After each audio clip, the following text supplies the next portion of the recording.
सालों साल पहले एक बुढ़िया सूर्यदेव की भक्ति में पूरी तरह से लीन थी। वो हर रविवार को सुबह स्नान कर घर के आंगन को गोबर से अच्छी तरह लिपाई करके सूर्यदेव की पूजा करती थी। फिर सूर्यदेव के लिए व्रत रखकर शाम को उन्हें भोग लगाने के बाद भोजन करती थी। उस बुढ़िया की भक्ति भावना से देव काफ़ी प्रसन्न थे और भगवान की कृपा से उस बुढ़िया को किसी तरह की परेशानी नहीं होती थी। उस बुढ़िया की खुशी और संपन्नता को देखकर उसकी पड़ोसन को जलन होने लगी। वह बुढ़िया अपनी पड़ोसन के आंगन में बंधी गाय के गोबर से ही आंगन लीपा करती थी।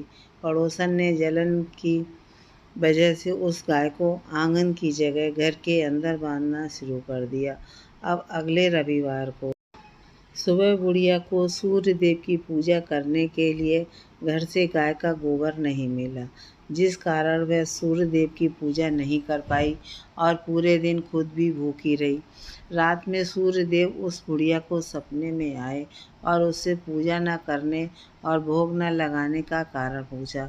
जवाब में बुढ़िया ने बताया, घर के आंगन को लीपने के लिए गोबर नहीं था, इसलिए पूजा नहीं कर पाई। पूजा नहीं की तो भोग भी नहीं चढ़ाया।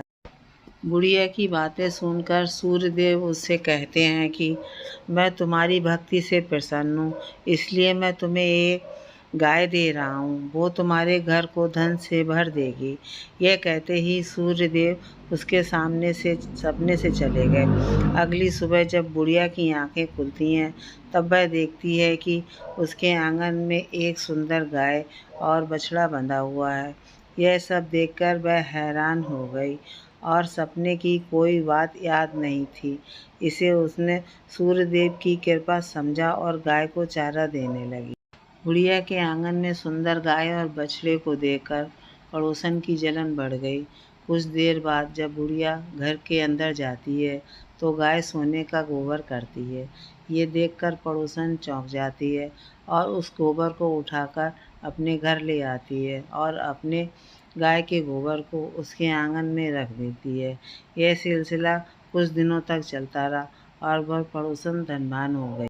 इधर बुढ़िया को किसी बात की खबर नहीं थी, क्योंकि वो सूर्यदेव की भक्ति में ही खोई रहती थी। उधर सूर्यदेव को उस महिला की हरकतों पर काफ़ी गुस्सा आता है। उनके गुस्से के कारण धूप काफ़ी बढ़ जाती है, जिस कारण बुढ़िया गाय और उसके बछड़े को घर के अंदर बांध देती है।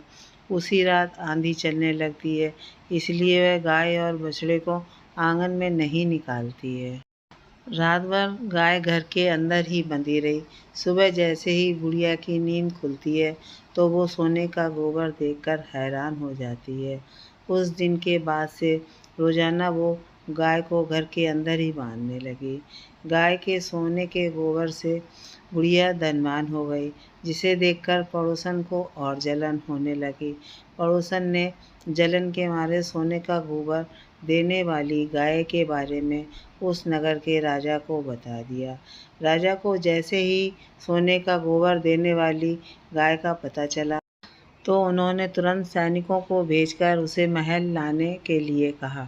जब सैनिक बुढ़िया के घर पहुंचते हैं तब वह सूर्यदेव को भोग लगाकर खुद भोजन करने के लिए निवाला उठाने ही वाली थी कि तभी सैनिक गाय और बछड़े की रस्सी खोलकर उन्हें अपने साथ ले जाते हैं। बुढ़िया उनसे गाय और बछड़े को ना ले जाने की प्रार्थना करती है, लेकिन राजा के सैनिक बुढ़िया की एक नहीं सुनते। कुछ ही देर में सैनिक गाय को राजा के पास ले जाते हैं। राजा गाय की सुंदरता को देखकर बहुत खुश होते हैं और उसे अपने ही पास रख लेते हैं।